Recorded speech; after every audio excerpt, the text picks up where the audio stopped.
हरे कृष्णा। आप सब लोग का स्वागत है भक्ति वैभव कोर्स में।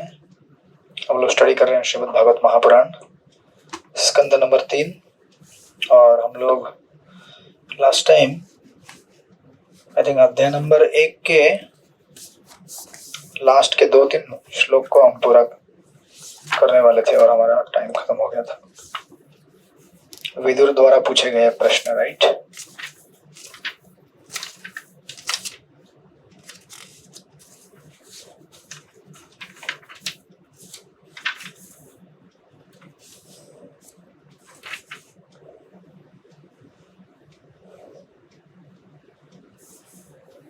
यस, तो हमने 42 पूरा किया था। आई थिंक लास्ट के 2-3 श्लोक बाकी थे, 43, 44, 45।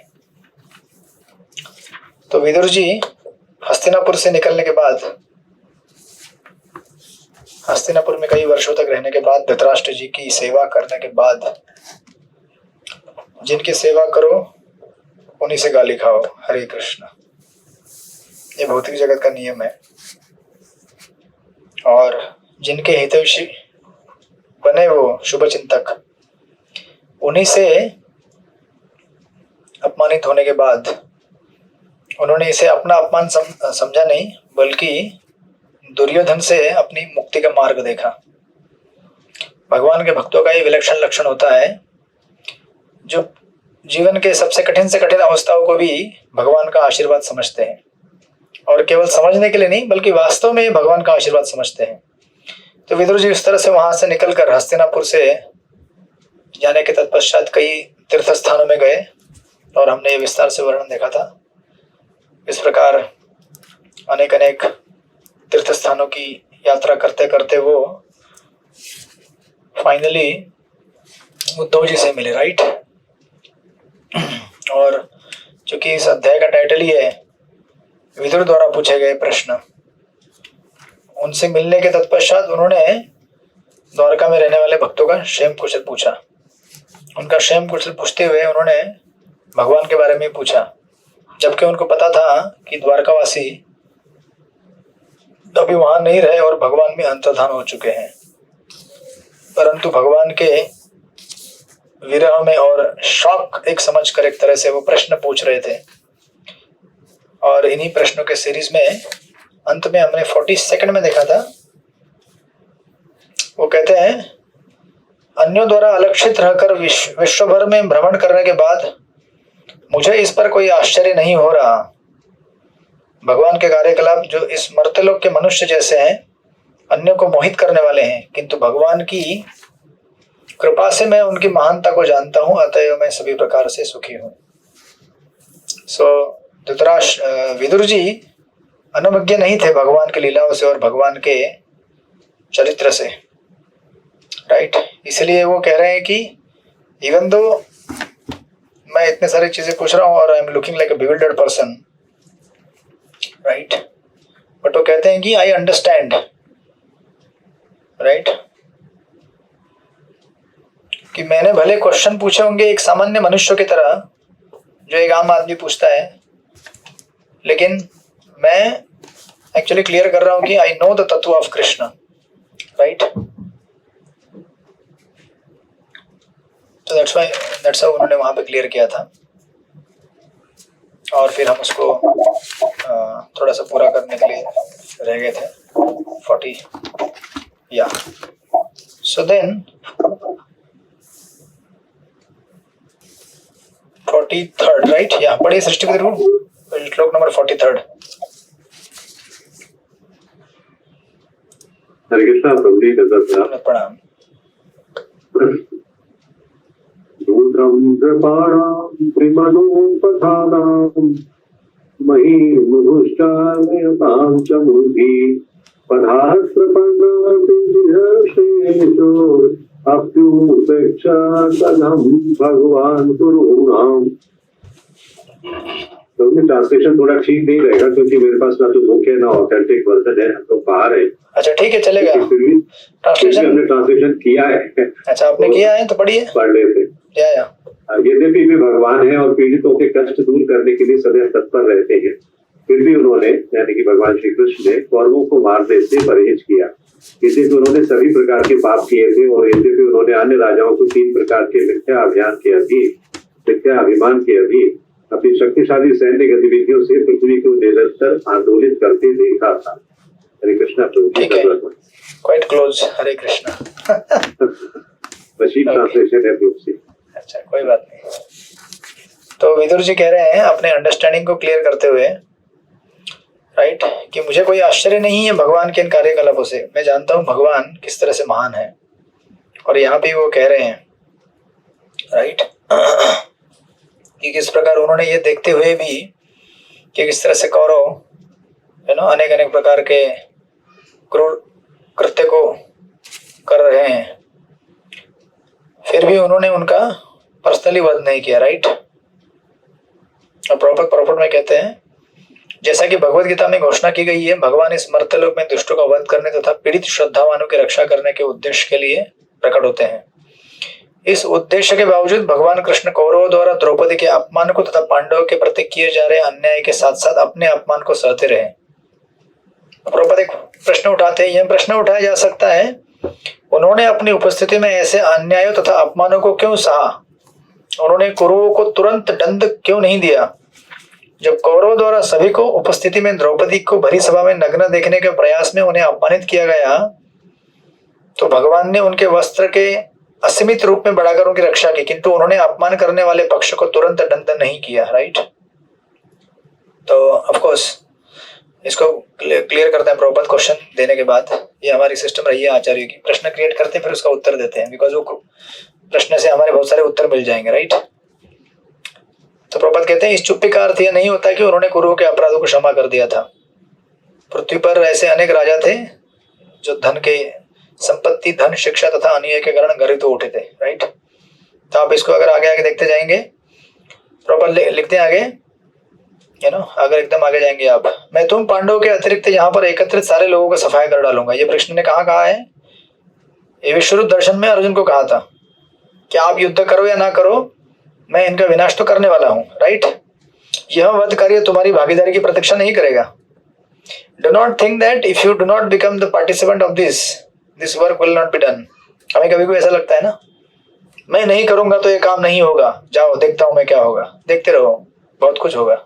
है ना, आपके लिए नहीं प्रतीक्षा करेगा। ये मिशन भगवान का है, ये मिशन चैतन्य महाप्रभु का है। If Krishna has decided this will go on. जैसे प्रभुपाद को भी प्रश्न पूछा करते थे लोग, है ना, अगर इस्कॉन बंद पड़ गया तो क्या होगा? प्रभुपाद का कोई बात नहीं, मेरी किताबें है ना, कोई उस किताब को पढ़ेगा और इस्कॉन को स्टार्ट करेगा। इस्कॉन रुकने वाला नहीं है। 10,000 ईयर्स बोल दिया है चैतन्य महाप्रभु ने, गोल्डन सुवर्ण युग, तो ये चलता रहेगा। भाग्यशाली जीव इसमें सेवा देंगे और अपने आप को इस जगत से मुक्त करेंगे।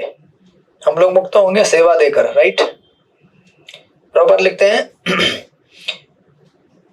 यह पहले से नियोजित है, सारे लोग मेरे द्वारा वध किए जाएंगे। यदि तुम युद्ध भूमि में वीर की तरह प्रसिद्ध बनना चाहते हो और युद्ध में लूटी हुई संपत्ति का भोग करना चाहते हो, तो सव्यसाची तुम अविलंब इस वध के निमित्त बनकर इसका श्रेय प्राप्त करो। द्रोण, भीष्म, जयद्रथ, कर्ण तथा अन्य महान योद्धा पहले से मारे जा चुके हैं। सो एक्चुअली कृष्ण क्या करते थे, सबको इकट्ठा करके एक साथ मारना चाहते थे। छोटे छोटे युद्ध लड़ने से अच्छा एक बड़ा युद्ध लड़ो और बड़े युद्ध में सबको खत्म कर डालो, राइट। वो वेट करते थे कि अभी इनको नहीं मारना है, ये इकट्ठा होने वाले एक जगह एक साथ, और फिर एक साथ सबको मारने का श्रेय मेरे भक्त को मिलेगा। इस युद्ध में जीत का श्रेय मेरा डिवोटी लेगा, राइट।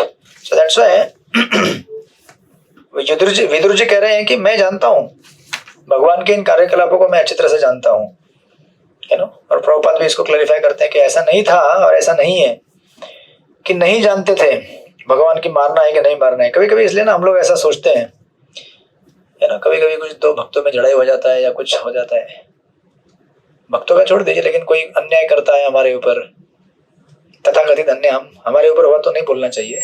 कभी अपेरेंट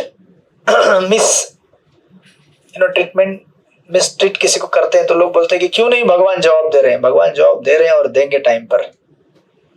आप प्रतीक्षा कीजिए, अगर आपके अंदर प्रतीक्षा करने की क्षमता है तो। अगर आप क्षमता नहीं है प्रतीक्षा करने की तो टिप्पणी मत कीजिए। अननेसेसरी टिप्पणी करने से क्या होगा, अपराध, आप अपराध के कैटेगरी में आ जाएंगे। भगवान सब जानते हैं, सबके बारे में जानते हैं, सबके हृदय में बैठे हैं और सब कुछ देख रहे हैं, और हर किसी को समय आने पर अपना रिवॉर्ड या फिर उसका पनिशमेंट बराबर देते हैं। आपको अननेसेसरीली जज बनने की जरूरत नहीं है, और जिस दिन हम आप समझेंगे इस चीज को, उस दिन आपको अप्रतिम शांति प्राप्त होगी। शांति का सूत्र ही यही है, नहीं तो शांति प्राप्त नहीं हो सकती आपको। अरे इतना अन्याय क्यों हो रहा है, क्यों हो रहा है, मतलब भगवान नहीं देख रहे हैं क्या? देख रहे हैं ना, आपको विश्वास नहीं है क्या? है ना, राधा गिरधारी या राधा गोपीनाथ जी बैठकर देख रहे हैं क्या? क्या तमाशा देख रहे हैं भगवान इस तरह से? हमारे सामने इतने लोगों का अपमान हो रहा है, अन्याय हो रहा है। Relax, cool down. जितना चिंता आपको नहीं है, उससे ज्यादा चिंता उनको है। आखिर मिशन किसका है? उनका है। आप तो एक छोटे से सिपाही हो, उसमें आधे दिन से ज्यादा, दिन में आधा समय से ज्यादा तो अपने बारे में सोचते रहते हो। है ना, मेरा कैसे होगा, मेरा खाना पीना कैसे होगा, मेरा ये कैसे होगा। एक थोड़ा समय के लिए आप, वो भी गुरु ने सेवा दिया इसलिए थोड़ा सोचते हो कुछ प्रचार करना चाहिए संस्था के बारे में, लेकिन मेरे मन के हिसाब से नहीं हो रहा है। ऐसा कैसे नहीं हो रहा है? हरे कृष्णा। तो लोग ऐसे बहुत सारे हैं जो सेवा नहीं करना चाहते हैं, छोड़ के चले जाते हैं संस्था को, अपने आप को महान समझ कर कि मैं नहीं करूंगा, मतलब कोई नहीं कर सकता ये सेवा, देखना तुम तो देखना, बहुत मजा आएगा। उसको बोलने का बहुत मजा आएगा, देखते हैं, है ना। तो फिर लोग डर जाते हैं, बोलते हैं अरे नहीं ऐसा नहीं। अब मैं सेवा नहीं करूंगा तो ऐसा नहीं कि सेवा नहीं होगी, इससे भी बढ़िया होगी सेवा। आपके जाने से उल्टा और बढ़िया सेवा होगी, क्योंकि आप जैसा रोड़ा वहां से हट गया, आप जैसे अहंकारी व्यक्ति वहां से हट गए। हमें किसी चीज का अहंकार नहीं रखना चाहिए, राइट। तो प्रभुपाद यहाँ पे क्लैरिफाई करते हैं, भगवान जानते हैं सब कुछ, और आपको अननेसेसरी जज बनने की जरूरत नहीं है, राइट। आपके भी सारे सवालों का जवाब समय पर भगवान देंगे, उनके भी देंगे। इसके अलावा आपको जो कष्ट सहना पड़ता है उसे या तो आप अपने पूर्व जन्म का कर्म समझिए, या फिर भगवान के द्वारा ली गई परीक्षा समझिए। दोनों ही हमारे लिए उचित है और शुद्ध करने वाला है, राइट। तो इस तरह से फिर ये कहने के बाद 44 वर्ष में कहते हैं, विदुर जी पढ़िए अनुकंपा शक्ति माता जी। हरे कृष्ण। हरे कृष्ण। अजस्य जन्मोत्पतनाशनाय कर्माणि कर्तुर्ग्रहणाय पुंसाम् नन्वन्यथा कोर्हति देवयोगम् परो गुणानामृतकर्मणस्तत्रम्। भगवान का प्राकट्य दुष्टों का संहार करने के लिए होता है। उनके कार्य दिव्य होते हैं और समस्त व्यक्तियों के जानने के लिए ही किए जाते हैं। अन्यथा समस्त भौतिक गुणों से परे रहने वाले भगवान का इस पृथ्वी में आने का क्या प्रयोजन हो सकता है? हरे कृष्ण। तो कंप्लीटली क्लैरिफाई कर रहे हैं वो कि मैं सब कुछ जानता हूँ भगवान के बारे में। सब कुछ इन द सेंस की ऐसा ये नहीं, गर्व किसे नहीं कह रहे हो, but he is trying to clarify that I know about the lord. मैं जानता हूं भगवान क्यों अवतरित होते हैं और किस लिए अवतरित होते हैं, राइट। अदरवाइज समस्त भौतिक गुणों से परे रहने वाले भगवान का इस पृथ्वी में आने का क्या प्रयोजन हो सकता है, right. What purpose he has. तो इसलिए वहां पे उन्होंने ये सब वर्ड का इस्तेमाल किया है। अजस्य, अजस्य मतलब अजन्मा, जिसका कोई जन्म नहीं है। अकर्तु, एक्चुअली हिंदी में ठीक अनुवाद नहीं हुआ है। हिंदी में अकर्तु का अनुवाद हुआ है निठल्ला। Actually is not proper translation. Actually निठल्ला मतलब आलसी और कुछ काम नहीं करने वाला, right. Very bad translation actually देखा जाए तो। It should be corrected. ठीक है सृष्टिपति प्रभु, इसको नोट आउट कीजिए और बीबीटी को भेजिए। Actually very in one sense offensive also, it's not निठल्ला एक्चुअली। दिस इज अकर्तु मतलब भगवान करते हैं फिर भी नहीं करने जैसा है, राइट। भगवान करते हैं अपने हिसाब से करते हैं। सो इसलिए ये शब्द का इस्तेमाल किया गया है। अजस्य अजन्म है ना, अकर्तु है, और मैं जानता हूँ भगवान के बारे में, आई नो दैट। और प्रभुपाद पर्पट में लिखते हैं ब्रह्म समिति का कोटेशन देकर पहले इसमें कह रहे हैं, नीचे कोटेशन, नमाम कर्माणि लिप्यन्ति न मे कर्म फल स्पृहा ये गीता का कोटेशन है। कहते हैं कि जीवों के लिए भगवान द्वारा बनाया गया कर्म का नियम स्वयं भगवान पर लागू नहीं होता, नहीं वे सामान्य जीवों की तरह कर्म के द्वारा अपने को सुधारने के लिए इच्छुक रहते हैं, राइट। और उसी पैराग्राफ नीचे भी लिखा गया है, कहा गया है कि कर्माणि निर्दयन्ति किंतु च भक्ति भाजम, भगवान के भक्त के विगत कर्मों के फलों को या तो वो कम कर देते हैं या एकदम निष्प्रभावित कर देते हैं, राइट। ब्रह्म संहिता 5.54। तो जो व्यक्ति हमारे कर्मों को सुधार सकता है या नष्ट कर सकता है, उसे कैसे कर्म लगेंगे बाबा? He is the transcendental personality of godhead, right. और नेक्स्ट पैराग्राफ में प्रभुपाद ने 3 कैटेगरी दिया है, सकाम कर्मी, मोक्षकामी तथा भक्तगण। प्रभुपाद लिखते हैं सकाम कर्मी भक्तिमय सेवा द्वारा अपने लक्ष्य प्राप्त कर सकते हैं, मोक्षकामी भी भगवत भक्ति द्वारा अपना जीवन लक्ष्य प्राप्त कर सकते हैं, राइट। और कहते हैं कि भक्तगण न तो अपने कर्म का फल चाहते हैं, नहीं वे किसी प्रकार का मोक्ष चाहते हैं, वे तो भगवान के यशस्वी अतिमानवीय कार्यों का यथा उनके द्वारा गोवर्धन पर्वत के उठाए जाने तथा बाल्यावस्था में ही पूतना राक्षस का वध किए जाने का आस्वादन करते हैं। उनके कार्य सभी प्रकार के लोगों को, कर्मियों, ज्ञानियों तथा भक्तों को आकृष्ट करने के लिए संपन्न किए जाते हैं। चूंकि वे कर्म के समस्त नियमों से परे हैं, अतः उनके लिए माया के रूप को स्वीकार करने की संभावना नहीं रहती। जिस प्रकार अपने कर्मों के फलों से बद्ध सामान्य जीव बाध्य हो जाता है, राइट।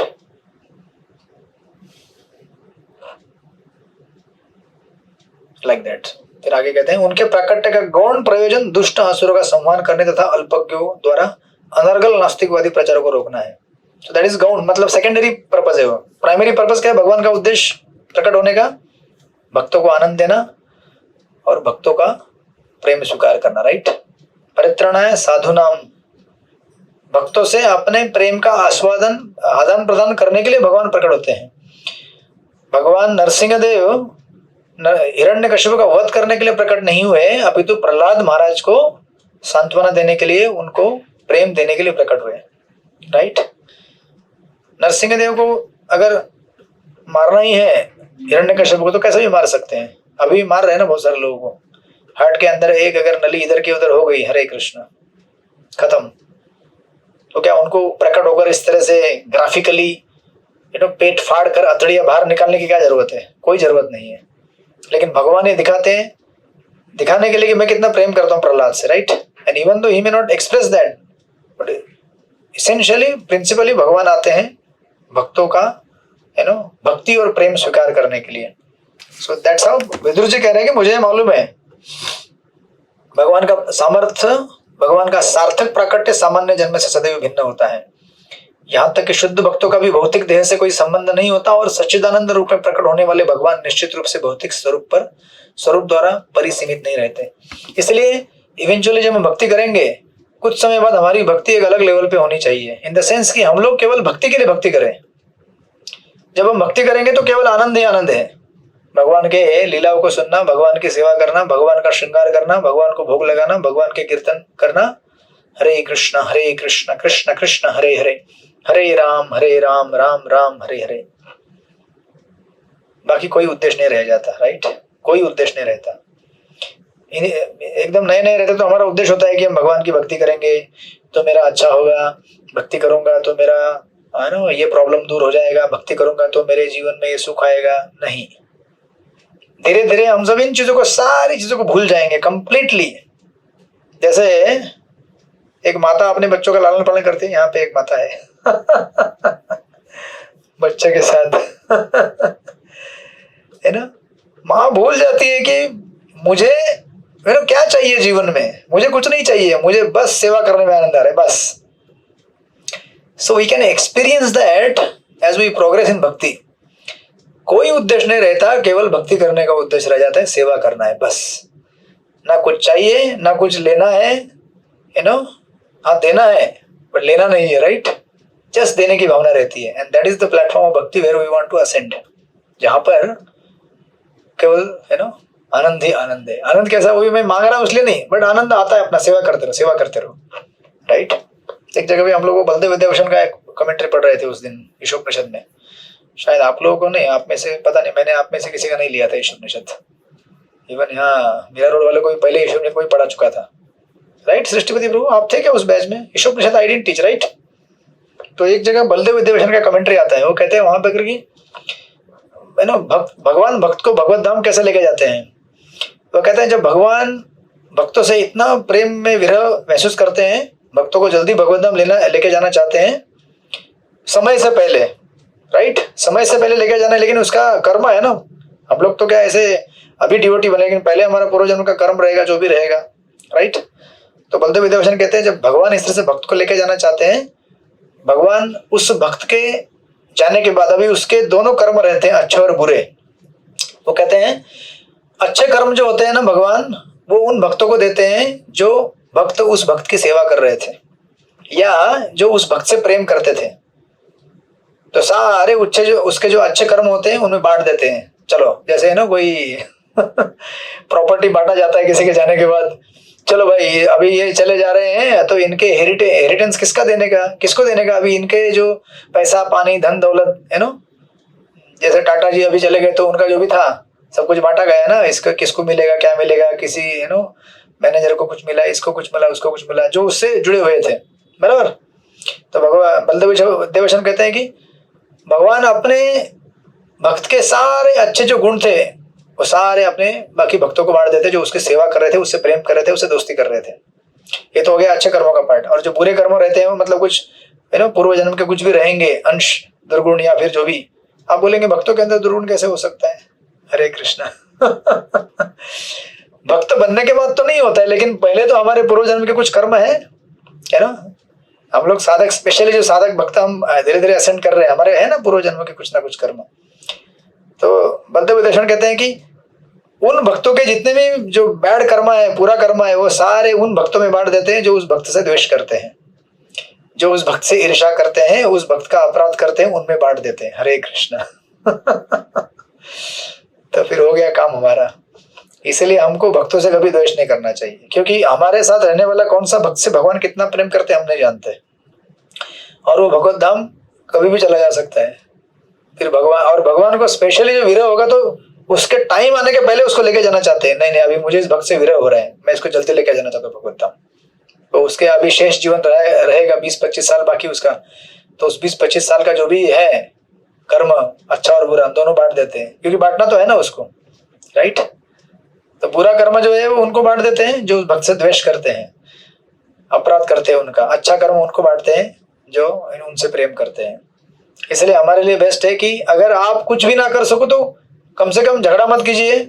कुछ चीज समझ में आपको अगर अच्छी नहीं लगती है, बोलिए आई थिंक मुझे कुछ समझ में नहीं आ रहा है, आप अपना कंटिन्यू कीजिए सेवा। राइट। तो इस तरह से वो यहाँ पे कहा जा रहा है। Then finally in the verse number 45 last verse में कहते हैं, पढ़िए रमेश मोदी प्रभु, पढ़िए श्लोक नंबर 45।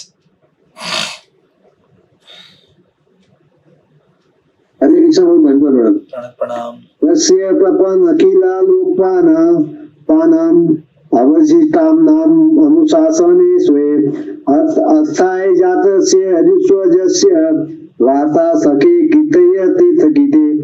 अतः ये मित्र भगवान की महिमा का कीर्तन करो जो तीर्थ स्थानों में महिमा मंडित किए जाने का निमित्त है। यह जन्म है, फिर भी ब्रह्मांड के सभी भागों को शरणागत शासकों पर अपनी हरितों की कृपा द्वारा वे प्रकट होते हैं। उन्हीं के इतिहास से वे अपने शुद्ध भक्त यदुओं के परिवार में प्रकट हुए। हरे कृष्ण। हरे कृष्ण। तो इस तरह से कंक्लूड करते समय अपने प्रश्नों का विदुर जी कहते हैं कि please narrate the past tense of the lord, उनकी महिमा का कीर्तन कीजिए, राइट। उन तीर्थ स्थानों में महिमा मंडित किए जाने के वे सारे लीलाएं निमित्त है, राइट। और प्रॉफिट में लिखते हैं सेकंड पैराग्राफ में, थर्ड पैराग्राफ में, तीर्थाटन का उद्देश्य भगवान का निरंतर स्मरण करना है, इसलिए भगवान तीर्थ कीर्ति कहलाते हैं। तीर्थ स्थान की यात्रा करने का उद्देश्य भगवान के महिमा के गायन का अवसर प्राप्त करना है। आज भी यद्यपि समय बदल चुका है, फिर भी भारत में तीर्थ यात्रा के अनेक स्थल है। उदाहरणार्थ मथुरा तथा वृंदावन में जहां हमें ठहरने का अवसर प्राप्त हुआ है, लोग प्रातःकाल 4 बजे से जगकर रात होने तक किसी न किसी रूप में भगवान की महिमा के गायन में लगे रहते हैं। ऐसे तीर्थ स्थान की शोभा यह है कि मनुष्य को स्वतः भगवान की पवित्र महिमा का स्मरण हो आता है। उनका नाम, यश, गुण, रूप, लीलाएं तथा साज सामग्री भगवान से अभिन्न है। अतः भगवान के महिमा के कीर्तन से भगवान की साकारता का अनुभव होता है, right. So this is the purpose of visiting the Holi places, right. भगवान के धाम में जाने से भगवान का भजन कीर्तन बहुत सहज होता है, और वही भगवान के सत्संगों का, भगवान के भक्तों के सत्संग का स्थान है। जहां सत्संग है वहां तीर्थ स्थान अपने आप प्रकट हो जाता है। जहां चार भक्त मिलकर भगवान की महिमा गायन करना चाहते हैं वहां पर भगवान प्रकट होते हैं। इसलिए प्रभुपाद ने यहाँ पे कहा है, किसी भी समय या कहीं भी शुद्ध भक्त गण मिलकर भगवान की महिमा का कीर्तन करते हैं तो निस्संदेह भगवान आकर उपस्थित होते हैं, राइट। भगवान ने स्वयं कहा है कि जहां उनके शुद्ध भक्त उनकी महिमाओं का गायन करते हैं वहां वे सदैव निवास करते हैं। तो आप बोलेंगे हम लोग तो शुद्ध भक्त नहीं है, तो फिर भगवान नहीं आएंगे क्या? नहीं, कोई बात नहीं, आप शुद्ध नहीं है लेकिन प्रभुपाद को आप लेके बैठिए। हरे कृष्ण। तो प्रभुपाद जी के परपोट आप पढ़ रहे हैं तो प्रभुपाद जी आपसे पर्सनली बात कर रहे हैं। Prabhupada ji is personally speaking to you, so you can experience the presence of Krishna, right. Prabhupada जब 1966, 67, 66 में जब अमेरिका में थे, कहाँ पे प्रचार कर रहे थे वो? बाउरी में, राइट। बाउरी मतलब जहाँ पे शराब पीकर, ड्रग्स लेकर नंगे गिरे हुए सड़क में जो लोग हैं उनको प्रचार किया प्रभुपाद ने वहां पे जाकर। और प्रभुपाद की 3 कक्षाएं चलती थी, Wednesday, I think Wednesday, Friday और Saturday, right, something like that. अगर 11th में पढ़ा होगा आपने, 3 हफ्ते, 3 दिन चलती थी गीता क्लासेस। अब आप मुझे बताइए, प्रभु, और वो लोग कहते भी अपने मेमोरियल और इंटरव्यू में, प्रभुपाद का थिक बंगाली एक्सेंट वो लोग अंग्रेज अमेरिकन लोग कभी सुना नहीं है उन्होंने, हिंदी या फिर बंगाली कुछ सुना नहीं है। और प्रभुपाद जो इंग्लिश बोल रहे हैं वो थिक बंगाली एक्सेंट में बोल रहे हैं, उनको क्या समझ में, और उसके ऊपर क्या बोल रहे हैं, सब्जेक्ट मैटर क्या है? भगवत गीता का hi fi philosophy, who is भगवान, हु इज जीव, व्हाट इज ब्रह्मन, परमात्मा। गीता क्लास करने वाले लोग भी अगर उनको 2 साल बाद पूछा जाए ब्रह्म क्या होता है, 2 बार सोचते हैं ब्रह्म क्या होता है। हरे कृष्णा। कुछ लोग कहते हैं ब्रह्म मतलब ब्रह्मा जी, हाँ ब्रह्मा जी, ब्रह्म की व्याख्या करने के लिए बैठ जाए लोग, अनेक अनेक प्रकार के सवाल जवाब करेंगे। तो विचार कीजिए, प्रभुपाद जी जब इस तरह से वहां प्रचार कर रहे थे, किसी को कुछ मालूम नहीं है, और लोग एक्चुअली लिटरली क्लास में जो बैठे हुए उनको मालूम नहीं है प्रभुपाद जी क्या बोल रहे हैं। बट बिकॉज ये कैसा मामला है, ये हार्ट का मामला है, हार्ट कनेक्ट्स। वो कहते थे, उनके मेमोरी, प्रभुपाद के लीलामृत में कई जगह पे लिखा हुआ है, इंटरव्यू में लिखा हुआ है, oh that Swami ji is very nice, वो स्वामी जी कितने अच्छे हैं, स्वामी जी हमसे बहुत प्रेम करते हैं। समझ में क्या आ रहा है फिलोसॉफी? कुछ भी नहीं, बट फिर भी बहुत कुछ समझ में आ रहा है। हरे कृष्ण। ये होती है प्रेम की व्याख्या। अगर आपको कंसर्न है, आप जिसके ऊपर भी प्रचार कर रहे हैं, अगर आपको उसके प्रति कंसर्न है तो वो समझ जाएगा। बाकी कंसर्न नहीं है और आप इतना भी हाई फाई फिलोसॉफी बोलो, उसे कुछ भी रजिस्टर नहीं होगा, because ultimately it's the language of the love, right. तो वो कहते थे कि प्रभुपाद जी हमसे इतना प्रेम करते हैं, we love him, we love the Swami ji. और इस तरह से प्रभुपाद ने प्रचार किया। अदरवाइज आप, आज हम लोग कितना प्रचार कर रहे हैं सृष्टि प्रभु, हरे कृष्णा। कितना प्रचार कर रहे हैं, कितने भक्त बना रहे हैं हम लोग, और जो भी बना रहे हैं कैसे कैसे भक्त बना रहे हैं हम लोग। हरे कृष्णा। हम लोग ही कैसे हैं हमको ही मालूम है, राइट। प्रभुपाद ने किनसे बात किया, किनको प्रचार किया और किनको शुद्ध भक्त बनाया, जिन्होंने आज इस्कॉन को चला रहे हैं पूरे। ना प्रभुपाद के जैसा कोई प्रचार कर सकता था, ना कर सकता है, right. That doesn't mean that we can not follow in his footstep, but वैसा हमें शुद्ध भाव लाना होगा, प्रभुपाद उन हिप्पियों को भोजन बना के खिलाते थे, फिर खाने के बाद उनका बर्तन भी धोते थे। Can you imagine? आज अगर सत्संग प्रोग्राम में आपके पास कोई आएगा और प्रसाद लेने के बाद थाली जूठा फेंक के जाएगा और आपको बोला जाएगा जाओ थाली धो लो, हरे कृष्ण। आप बोलेंगे मैं थाली धोऊंगा?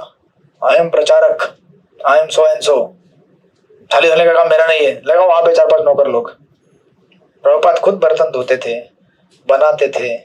फिर 6 महीने बाद एक हिप्पी ने पूछा किसी ने, स्वामी जी आपको मदद करूं क्या? प्रभुपाद ने कहा ओ माय गॉड। 6 महीने से मैं वेट कर रहा था कोई पूछे मुझसे कि सेवा कुछ करना है क्या, राइट। प्रभुपाद बोलते भी नहीं थे। So that was the thing, because जिसके हृदय में कृष्ण है वो पूर्ण संतुष्ट रहता है। और जो पूर्ण संतुष्ट है वो कृष्ण, मतलब आई मीन टू से, फिर उसे क्या प्रयोजन है प्रचार करने का? उसे कोई प्रयोजन नहीं है, केवल ये कि मैं कृष्ण को बांटना चाहता हूं, राइट? प्रीचिंग का ये फॉर्मूला होना चाहिए, you are happy in relationship with Krishna and you want to share Krishna with others, बस। प्रचार का कोई दूसरा, तो आप बोलेंगे हम लोग कैसे प्रचार करें प्रभु जी, हम तो संतुष्ट है नहीं है, हमको ही पता नहीं कितना संतुष्ट है। तो हमारे लिए साधना है ये, right? For us it is sadhana. प्रचार करना एक समटाइम ऑस्टेरिटी है, साधना है, और धीरे धीरे हम सीख रहे हैं कि एक्चुअली प्रचार क्या होता है, राइट? तो इस तरह से विदुर जी यहाँ पे प्रभुपाद कंक्लूड करते हैं।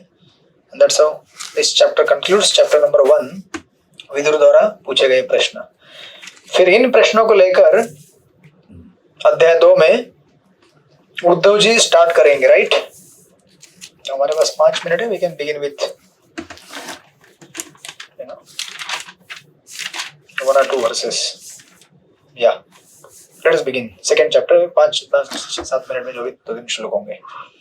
तो अध्याय 2 देन उसके कंटिन्यूएशन में प्रारंभ होता है भगवान कृष्ण का स्मरण। स्मरण कौन करने वाला है? स्मरण कौन करने वाला है? उद्धव जी, राइट? हाँ, आप लोग इतना शर्मा क्यों रहे हैं? किसी का सरनेम शर्मा है क्या यहाँ पे? हरे कृष्ण। राइट, यहाँ पे उद्धव जी स्मरण करेंगे।